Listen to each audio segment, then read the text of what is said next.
MP Avinash Reddy గారు ఒక్కసారైనా పార్లమెంటులో ఒక్కసారైనా మన కడప స్టీల్ ఫ్యాక్టరీ కోసం మాట్లాడా? ఈయన అమాయకుడట, చిన్నపిల్లోడట, మాట్లాడలేడట, సాక్ష్యాలు తుడిచేస్తుంటే చూస్తూ ఊరుకుంటాడట. ఈసారి చిన్నపిల్లాడు వదిలేశారు లెక్క అంటుంది. అమ్మా వీళ్ళు చిన్నపిల్లలు కాదు, వీళ్ళు అమాయకులు కాదు. అవునా, హత్య జరిగిన రోజున మాకు కూడా తెలియదు ఎవరు చంపారు. కానీ సిబిఐ వచ్చి ఎంక్వైరీ చేసి సాక్ష్యాలు ఆధారాలు అన్నీ చూపుతుంది అవినాష్ రెడ్డి గారి హస్తం ఉంది అని.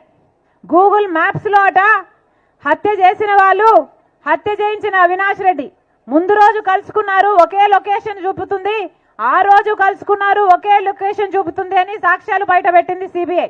అలాగే ఫోన్ కాల్ రికార్డ్స్, చంపిన వాళ్ళు, చంపిన అవినాష్ రెడ్డి గారు, సంపించిన అవినాష్ రెడ్డి గారు అంతకు ముందు రోజు ఫోన్లు మాట్లాడుకున్నారు, ఆ రోజు కూడా ఫోన్లు మాట్లాడుకున్నారు, రాత్రి కూడా వాళ్ళ యాక్టివిటీ ఉంది అని సిబిఐ ఆధారాలతో సహా చూపిస్తుంది.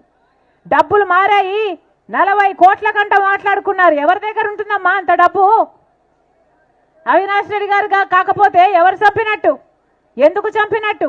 5 కోట్లు డబ్బు కూడా తీసుకున్నారు అని సిబిఐ ఆధారాలు చూపుతుంది.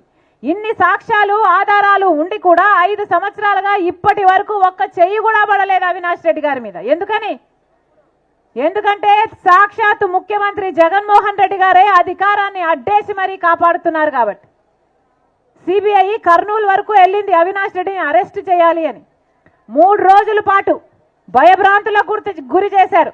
పోలీసుల్ని, మూకల్ని అందరినీ పెట్టి అవినాష్ని 3 రోజుల పాటు లా అండ్ ఆర్డర్ ప్రాబ్లం సృష్టించి సిబిఐని ఉట్టి చేతులు పంపించేశారు. మరి అధికారం ఇచ్చింది దేనికమ్మా? ఇలాంటి హంతకులను కాపాడడానికా? దేనికిచ్చారు అధికారం? ఈ రోజుటి వరకు జగన్మోహన్ రెడ్డి గారు సమాధానం చెప్పలేదు. గొడ్డలి వేట్లతో 7 సార్లు నరుకుతే వివేకానంద రెడ్డి గారి ఎముకలు బయటకు వచ్చాయి, ఆయన మెదడు బయటకు వచ్చిందట, ఇల్లంతా రక్తం అయిపోయిందట.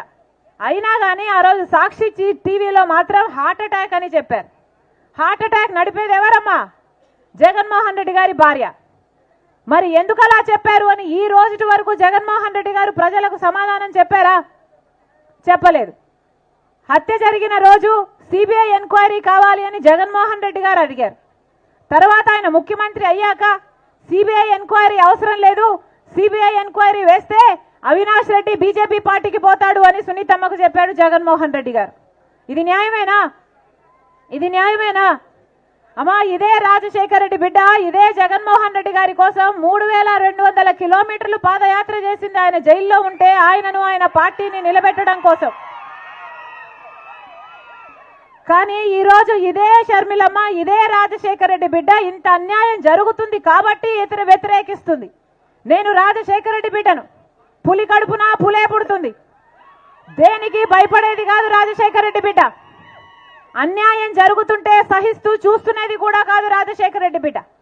ఆ రోజు అవసరం కాబట్టి పాదయాత్ర చేశాము, ఈ రోజు అన్యాయాన్ని అడ్డుకోవడం అవసరం కాబట్టి ఎదురు నిలబడింది రాజశేఖర రెడ్డి బిడ్డ. నేను చేసింది తప్ప? నేను చేసింది తప్ప? వివేకానంద రెడ్డి గారు ఎవరమ్మా? సొంత తమ్ముడు, రాజశేఖర రెడ్డి గారి సొంత తమ్ముడు.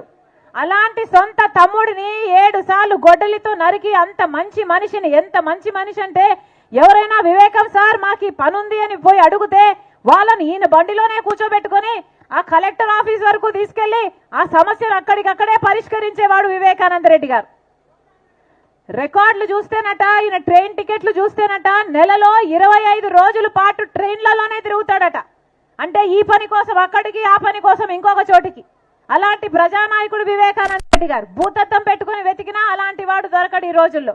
అంత మంచి నాయకుడిని చంపితే, మరి సొంత చిన్నాననే చంపితే జగన్మోహన్ రెడ్డి గారు ఏం చేశారమ్మా? 5 సంవత్సరాలుగా హత్య చేయించింది వీళ్ళు అని తెలిసి కూడా వాళ్ళ కాపాడమే కాకుండా ఇప్పుడు మళ్ళీ అదే అవినాష్ రెడ్డికి టికెట్ ఇచ్చారు. అంటే హత్య చేయించిన వాళ్ళే మళ్ళీ గెలవాలి, అధికారంతో తప్పించుకొని తిరగాలి, ఇలాంటి వాళ్ళే చట్టసభలకు వెళ్ళాలా? ఇది ఎక్కడి అన్యాయం? ఇది న్యాయం కాదని తెలిసే రాజశేఖర రెడ్డి బిడ్డ ఈరోజు ఎదురు నిలబడింది.